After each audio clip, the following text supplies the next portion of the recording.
আমি জানি আওয়ামী লীগের পরিবারেরও অনেকে নেমেছে। বঙ্গবন্ধু নামে আমাদের মুক্তিযুদ্ধ হয়েছে, আমাদের স্বাধীনতা সংগ্রাম হয়েছে। আওয়ামী লীগের ভবিষ্যৎ নিশ্চিত করতে হলে বা রাজনীতিতে ফিরে রক্ত মিশে আছে। তো আপনি ওই সময় বলেছিলেন যে যদি কখনো আওয়ামী লীগ বিপদে পড়ে দলীয়ভাবে তখন আপনি হাল ধরবেন এবং আওয়ামী লীগের নেতাকর্মীরা যদি আপনার কাছে আসে আপনি তাদেরকে ফেরাবেন না। এই 2 বছর পর যখন আওয়ামী লীগ কার্যত নিষিদ্ধ, আপনার অবস্থানটা একটু জানতে চাই। আমি মনে করেছিলাম যে আমার বাবা মার যে দেশপ্রেম ছিল বাংলাদেশের মানুষের জন্য, তারা, আমি নিজে চোখে নিজের অভিজ্ঞতা থেকে আমি যেটা উপলব্ধি করেছি, আন্তরিকভাবে অন্তর থেকে তারা বাংলাদেশকে ভালোবাসতো। সো তাদেরই সন্তান হিসাবে আমি মনে করেছিলাম এটাও আমার একটা দায়িত্ব। সেই দায়িত্ববোধ থেকে আমি আমার 28 বছর বয়সে আমি আমেরিকা থেকে ফেরত চলে আসি। আমি এক বড় স্বপ্ন নিয়ে এসেছিলাম যে হয়তো বাংলাদেশে পরিবর্তনের একটা অংশ হতে পারবো, সুন্দর রাজনীতির। 2001 সালে যে আওয়ামী লীগের ভরাডুবি হয়েছিল এবং বিএনপি জামাত জোট সরকার পরবর্তীতে সরকার গঠন করে, এরকম একটা নির্বাচনে যেখানে আওয়ামী লীগের ভরাডুবি হয় আমি জয়লাভ করে এসেছি। তো সেই 5 বছরের অভিজ্ঞতা, যাই হোক, বাংলাদেশের যে পলিটিক্যাল কালচার জঘন্য, নিপীড়ন, অত্যাচার, নির্যাতন, মামলা যা হয় আর কি, যেটা নর্মাল আমরা মেনে নিয়েছি বাংলাদেশের কালচারে। সেই সময় আমি ডিসিশন নিয়েছিলাম আমি আর পলিটিক্স করব না বাংলাদেশে। তো এই ইশতিহার দেখে আমি কিন্তু আবার ফিরে আসি। তখন আমি অনুপ্রেরণা পাই এবং আমি আশান্বিত হয়েছিলাম যে এবার হয়তো চেঞ্জ আসবে, রাইট?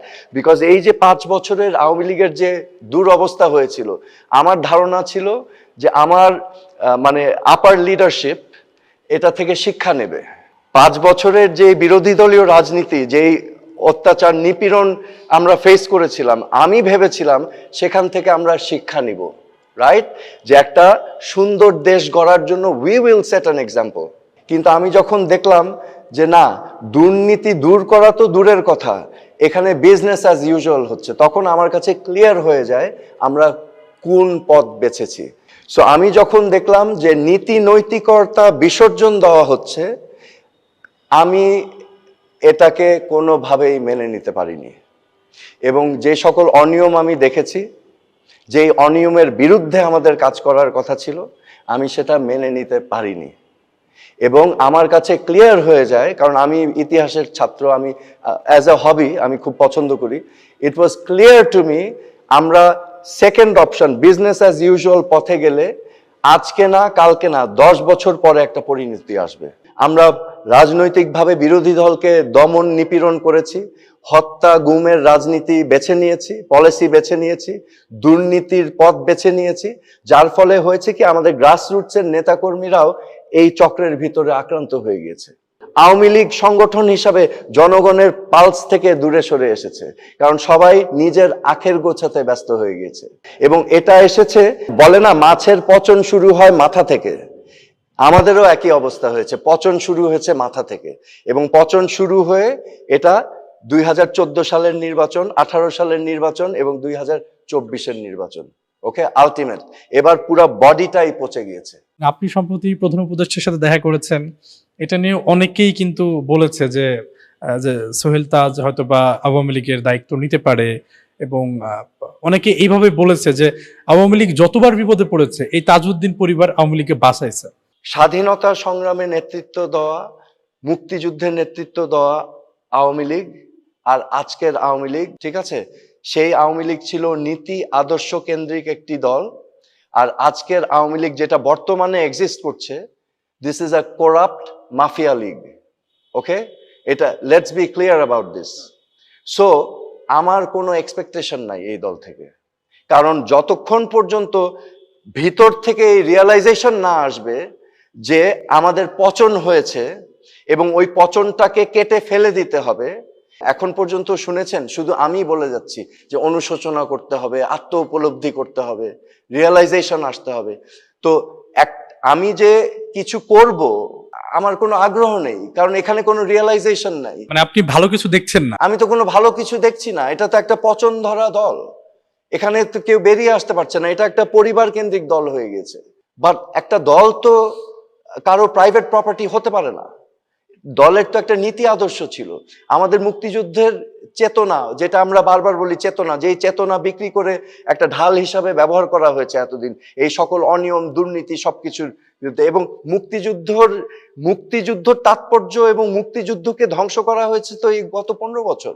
মুক্তিযুদ্ধর যে তাৎপর্য, এটাকে ধ্বংস করেছে আওয়ামী লীগ। মানে ব্যাপারটা এরকম যে যদি আওয়ামী লীগের রাজনীতিতে ফিরতে চায়, বা যেমন তাদের নেতারা যারা আছে তারা যদি ভুল স্বীকার করে আপনাকে হাল ধরতে বলে, আপনি সেটা মানে কিভাবে দেখবেন, বা সেটা আপনি কিভাবে কি মনে করেন আসলে? আওয়ামী লীগের ভবিষ্যৎ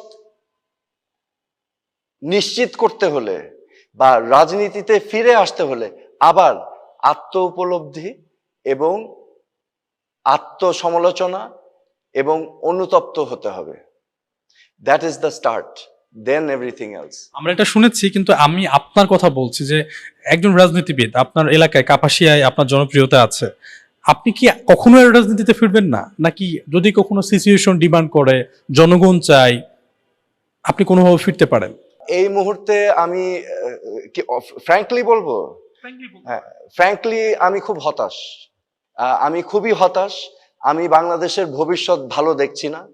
হ্যাঁ, এবং আমি আশা করছিলাম যে একটি সুন্দর ভবিষ্যৎ হবে, বাট আমাদের সেই নোংরা পচা নষ্ট রাজনীতির কালচার এখনো চেঞ্জ হয়নি।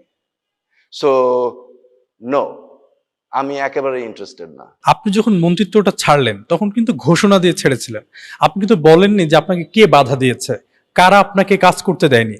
এই 25-এ এসে আপনি একটু যদি বলতেন যে ওই সময়ে আপনাকে কাজ করতে দেওয়া হয়নি, কোন পুলিশ কর্মকর্তা বা কোন প্রশাসনের কর্মকর্তারা তারা কুরাম করে এইভাবে একটা মন্ত্রীকে থামিয়ে দিয়েছিল, এরকম কোনো ঘটনা প্রবাহ আপনার? হ্যাঁ, এরকম ঘটনা প্রবাহ কোনো পুলিশ কর্মকর্তার তো ক্ষমতা নেই, এটা একেবারে উপর থেকে হয়েছে। সেটা যদি আমি বলি, একটু ঘটনা, যদি একটা গল্প জানতে চাই যে এইভাবে আসলে হয়েছে, মানে যদি আপনি বলতেন আর কি আপনার অভিজ্ঞতার কথাটা।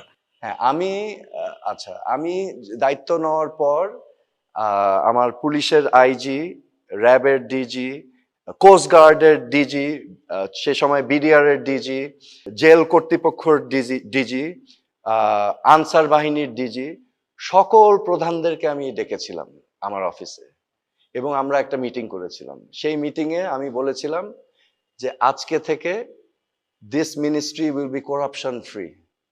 এখানে কোনো ধরনের বদলি, ট্রান্সফার, বাণিজ্য, নিয়োগ বাণিজ্য আর হবে না, ঠিক আছে? কারণ এই মিনিস্ট্রিটা একটা বিশাল মিনিস্ট্রি, তুমি বুঝতেই পারছো, এখানে অনেক ক্রয় প্রক্রিয়া হয়, অনেক কিছু, অনেক টেন্ডার হয়, অনেক যেমন কোস্ট গার্ডের সরঞ্জাম আছে, পুলিশের সরঞ্জাম আছে, কনস্ট্রাকশন হয়, জেল কনস্ট্রাকশন হয়, তারপর আনসার বাহিনী আছে, এখানে ব্যাপক ব্যয়বহুল একটি মিনিস্ট্রি। তা আমি বলেছিলাম এখানে কোনো করাপশন হবে না।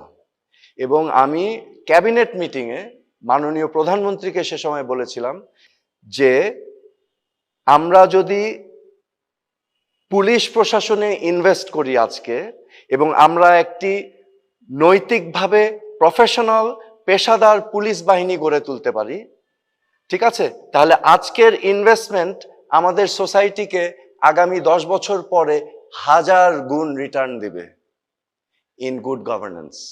এই কাজগুলো আমি কখন করতে পারবো? আমি তো স্বরাষ্ট্র প্রতিমন্ত্রী, আমার উপরেও তো আছে। আমি যখন দেখলাম যে আমি কাজ করতে যাই, নানা জায়গা থেকে বাধা আসছে এবং ওই বাধাগুলো অদৃশ্য, কিন্তু বাধাগুলো আইডেন্টিফাই করা যায় এক জায়গা থেকে, আমরা ট্রায়াঙ্গুলেট করতে পারি। বুঝাতে পেরেছি? যে আমার কাছে স্পষ্ট হয়ে গিয়েছে বাধাগুলো কোথা থেকে আসছে। বাধাগুলো আসছে প্রাইম মিনিস্টার এবং ওনার আত্মীয় স্বজনের কাছ থেকে, কারণ এই পুরা racket is controlled by them. Sheikh family এবং তাজউদ্দিন আহমেদের ভেতর কিন্তু there was many differences, এবং যে কারণে আমার বাবা 74 সালে কিন্তু পদত্যাগ করতে বাধ্য হয়, এবং 71 সালের মুক্তিযুদ্ধের সময়কার কিছু ঘটনা, এই সকল কিছুকে মিলিয়ে এখানে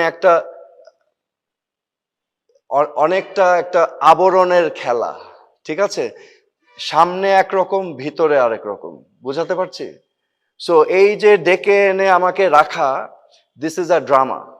ওকে, এবং রাখাটা হচ্ছে বিকজ তাজউদ্দিন আহমেদ অ্যান্ড তাজউদ্দিনের ফ্যামিলি থাকাটা ইম্পর্টেন্ট।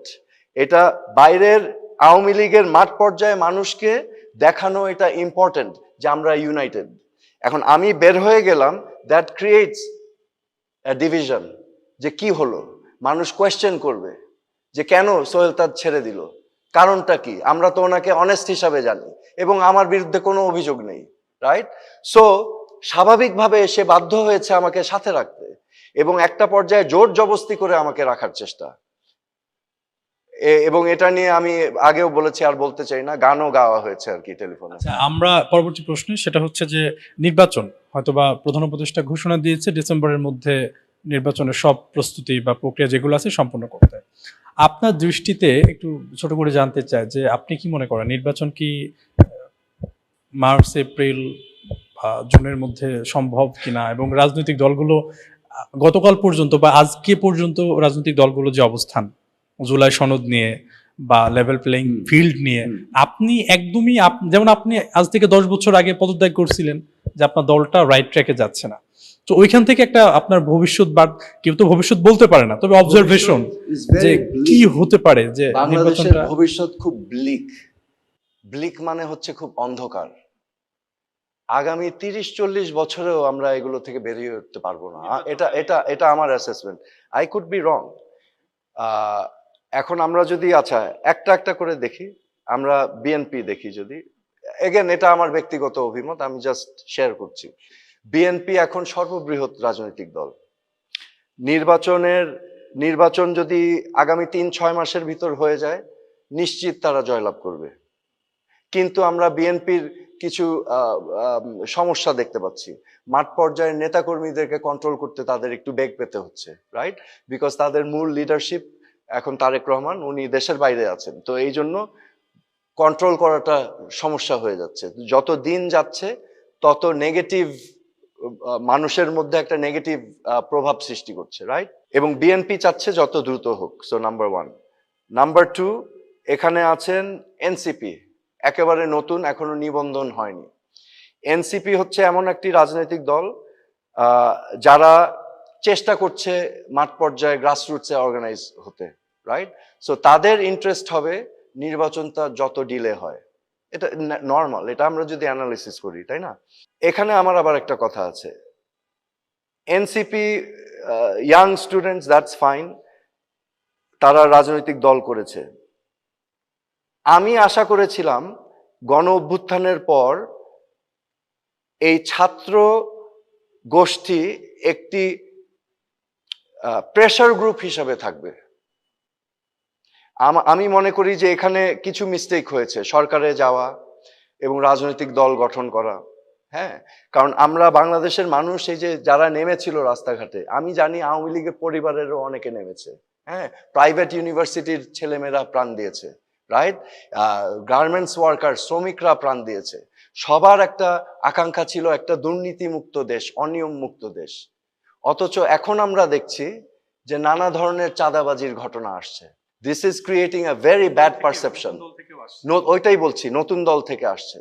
সো এটা তো আমাদের এক্সপেকটেশনে ছিল না। আমরা ভেবেছিলাম যে ছাত্ররা এসে জিহাদ ঘোষণা করবে দুর্নীতি অনিয়মের বিপক্ষে, রাইট? কিন্তু এখন আমরা দেখছি আবার ভিন্ন চিত্র।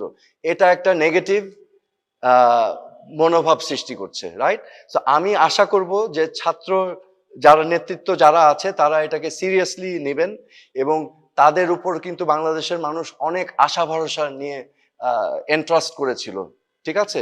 এবং তারা কিন্তু এই আন্দোলনটাকে এক অর্থে তারা এটার অংশ ছিল, কিন্তু এখন মূলে চলে এসেছে, তো তাদের উপরে দায়িত্ব ভারটা আরো বেশি বর্তায়। আওয়ামী লীগ মুক্তিযুদ্ধকে কিন্তু তাদের দলীয় একটি হিসেবে ব্যবহার করেছে, যে তাদের দল মুক্তিযুদ্ধ করেছে।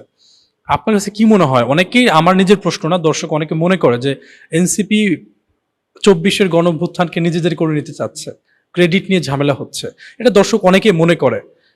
এটা আপনি কোনো সময় অনুভব করেছেন কিনা যে আসলেই নিচ্ছে? আমি মনে করি যে তাদেরও এটা বুঝতে হবে যে এটা একটা ছাত্র জনতার সম্মিলিত একটা গণ অভ্যুত্থান ছিল। হ্যাঁ, মানুষের এই যে গণ অভ্যুত্থান কিন্তু ডাক দিলে হয় না, এটা মানুষের পার্টিসিপেশন লাগে। লক্ষ লক্ষ মানুষ কিন্তু রাস্তায় নেমে গিয়েছিল, রাইট? কালকে যদি আমি গণ অভ্যুত্থানের ডাক দেই, কোনো কিছু হবে না। এটা ওই যে একটা হাড়ির ভিতরে যে ফুটন্ত জনগণ ছিল, সেটারই বিস্ফোরণ। ঠিক আছে? So they must realise that. এবং এই যে অনিয়ম, এই যে চাঁদাবাজি, এগুলো ইমিডিয়েটলি পদক্ষেপ নিতে হবে এগুলো থামাবার জন্য। তাদের স্পষ্ট বক্তব্য থাকতে হবে, ক্লিয়ার স্টেটমেন্ট থাকতে হবে তারা কি করতে চায়। এখন পর্যন্ত আমি কিন্তু জানি না তাদের লক্ষ্য কি, হোয়াট দে স্ট্যান্ড ফর। একটা তো আইডিওলজি থাকতে হবে। শুধু জুলাই অগাস্ট বললে তো হবে না, রাইট? জুলাই অগাস্ট তো সবাই পার্টিসিপেট করেছিল। সো আমাদের গোলটা কি? আমাদের গোল ছিল, তারা কিন্তু সে সময় বলেছিল দুর্নীতি মুক্ত, অনিয়ম মুক্ত একটি সমাজ। তো কাজেও সেটা প্রমাণ করতে হবে, তাই না? সো এনিওয়ে, তো এখন এনসিপি আছে এমন একটি পরিস্থিতিতে যে তাদের জন্য নির্বাচনটা যত পিছিয়ে যাওয়া যায় তাদের জন্য বেনিফিট, রাইট? ওকে, এখন আমরা চলে আসি জামাত। জামাত একটি অর্গানাইজড পার্টি, তাদের organisational capacity is very high. ঠিক আছে? আমি বাই দ্য ওয়ে, আমি জানি না এখনো জামাত কেন আমাদের মুক্তিযুদ্ধের সময় যে একটি ভুল হয়েছিল ওটা স্বীকার করে নিলে জামাতের পলিটিক্স কিন্তু অনেক ক্লিয়ার হয়ে যায়। এটা আমার অবজারভেশন। এখন 25শে মার্চ হওয়ার আগ পর্যন্ত আপনার পলিটিক্যাল চিন্তাধারা পাকিস্তান থাকুক, এই চিন্তাধারা থাকা কোনো অন্যায় ছিল না। বাট যেই মুহূর্তে গণহত্যাটা হয়ে গেল, তখন কিন্তু আর জিনিসটা সেম থাকছে না। That was crimes against humanity. ঠিক আছে? জেনোসাইড। সো ওই ভুলটা স্বীকার করে নিলে তাদের রাজনীতি অনেক ক্লিয়ার হয়ে যায়। কারণ এটা আমার ব্যক্তিগত অভিমত। তো জামাত মোটামুটি অর্গানাইজড, বাট তাদের জন্য একটু সময় হলে ভালো। But I think they can manage December ফেব্রুয়ারির ভিতর, রাইট? কারণ আওয়ামী লীগ তো এখন নাই, এখন আওয়ামী লীগ আর আরেক দিকে আছে বর্তমান সরকার। এখন এখানে পুরা জিনিসটাই কিন্তু আমরা অনেকেই কনফিউজড যে এখানে কয়টা পাওয়ার সেন্টার, কি হচ্ছে, কি হবে। ঠিক আছে? বাংলাদেশের নাগরিক হিসেবে সবাই কিন্তু মোটামুটি এখন বেশ কনফিউজড। নির্বাচন তো দিতেই পারে, নির্বাচন দিলে এখানে আমাদের সেনাবাহিনী আছে, তারা এখানে নিশ্চিত করতে পারে। হ্যাঁ, তাদের ম্যাজিস্ট্রেসি পাওয়ার অলরেডি দেওয়া আছে এবং নির্বাচনের জন্য তাদের প্রস্তুতি, I am sure they will be prepared for it. কারণ আমাদের সেনাবাহিনী একটি ডিসিপ্লিন ফোর্স এবং more or less they are still maintaining professionalism, right? So এই হচ্ছে আমাদের চিত্র এখন। সো আওয়ামী লীগের ক্ষেত্রে এখন আগামী নির্বাচন তো ইটস নট আ পসিবিলিটি, কারণ আওয়ামী লীগকে অলরেডি নিষিদ্ধ করা হয়েছে এক অর্থে। সো এই বিবেচনায় এখন এই যে বিভিন্ন ধরনের সংস্কার আছে, নির্বাচন হবে কিনা, সংস্কারের আগে পরে, বিচার হবে আগে না নির্বাচন হবে আগে, তো এই ইস্যুগুলো নিয়ে এখানে আমার মনে হচ্ছে একটা মানে খেলা খেলা হচ্ছে, সংকট। এবং এই সংকটটা সবাই যদি আন্তরিকভাবে এটাকে মীমাংসা না করে, তাহলে আমি সংঘাত দেখছি সামনে। 24-এর গণঅভ্যুত্থান পরে এখন পর্যন্ত সেনাপ্রধান, বিশেষ করে যদি বলি, উনি যে অবদানটা রেখেছেন এটা আসলে প্রশংসার দাবি রাখে। কারণ উনি যেভাবে বাহিনীটাকে, ফোর্সগুলোকে যেভাবে গুছিয়ে রেখেছেন, এবং তারা কিন্তু এক অর্থে ছাত্র জনতার পক্ষেই, শেখ হাসিনার যে নির্দেশ ছিল সেই নির্দেশকে কিন্তু অমান্য করে ছাত্র জনতার পক্ষে দাঁড়িয়ে গেছে। সম্প্রতি আমরা দেখেছি একজন মেজর, একজন আর্মির মেজর, উনি হচ্ছে যে আওয়ামী লীগের কিছু লোকজনকে ট্রেনিং করিয়েছে। এটা আসলে আপনি কি মানে কিভাবে দেখেন? এটা কি খুব সহজ কোনো ব্যাপার? পচন শুরু হয়েছিল মাথা থেকে, আওয়ামী লীগ এখন পুরা পচে গিয়েছে। This is not what a political party does. এটা তো একটা পলিটিক্যাল পার্টি করতে পারে না। আমাদের হাতে অপশন ছিল, কিন্তু একটা অপশন ছিল যে ভুল হয়েছে, এই যে ছাত্র জনতার উপর যে নির্বিচারে গুলি করা, পুলিশ প্রশাসনকে ব্যবহার করা, গণহত্যা, স্বীকার করে নেওয়া অ্যাজ আ পার্টি যে হ্যাঁ ভুল হয়েছে এবং তারপরে শুধরানো, সেটা হচ্ছে একটা গণতান্ত্রিক দল সেভাবে যেত। কিন্তু এই পথ সেকেন্ড অপশন, ওই যে আগের দুইটা অপশন ছিল, গণতান্ত্রিক পথ, আরেকটা হচ্ছে বিজনেস অ্যাজ ইউজুয়াল। তো এটা সাংঘাতিক একটা, আমি দেখছি এটা একটা বিপজ্জনক option for Awami League. It will not work. আপনি কি মনে করেন যে আবারও কু হতে পারে? আপনি এটা এটা বিশ্বাস করেন? আমি এখানে জাস্ট একজন ব্যক্তি হিসাবে আমার মতামত দিচ্ছি। কি হতে পারে? সংঘাত। সংঘাত হলে, যেহেতু আমাদের সেনাবাহিনী আছে আমাদের সার্বিক নিরাপত্তার জন্য, দে মে টেক ওভার, এবং তারপরে হয়তো 1-2 বছর পরে আবার নির্বাচন হবে। That is an option. আর কি হতে পারে? Civil war I don't C.